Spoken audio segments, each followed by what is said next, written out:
بسم الله الرحمن الرحيم. السلام عليكم ورحمة الله. أخوان، مثل ما تلاحظون اليوم دار رش السماد الماب اللي هو يشتغل فقط بالشتاء، والسماد العناصر الصغرى.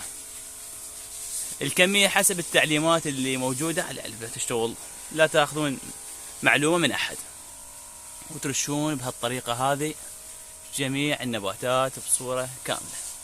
اللي كانت داخل نايلون أو برا النايلون ماكو أي مشكلة، هذا يحفزها ويخليها أكثر مقاومة للبرد. رشة سريعة وخفيفة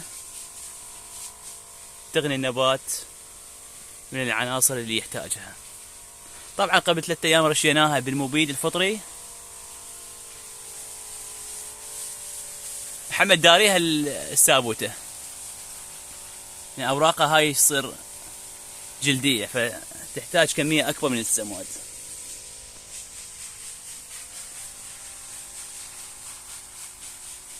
بهالطريقة هذه.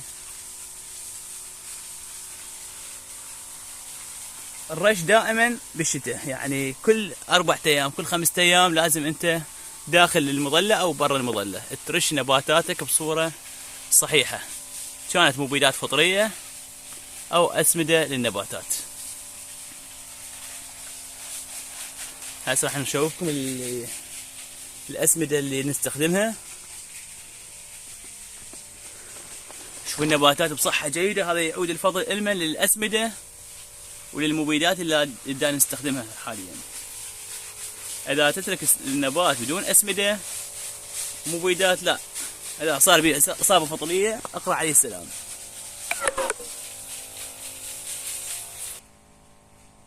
أخوان، دا نستخدم هذا العناصر الصغرى، هاي النوعية. هذا سعره تقريبا بالأسواق 20,000 دينار لتر، يكفيك فترة طويلة، صلاحيته أيضا طويلة.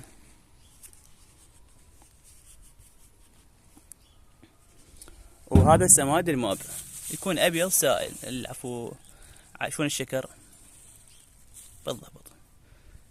المقادير هذا نستخدم 2 ملم على اللتر، وأيضا هذا 2 ملم على اللتر. بس كل نوعية لازم تقراها زين وتتأكد من عندها، يلا تستخدمها. تحياتي والسلام الجميع، مع السلامة.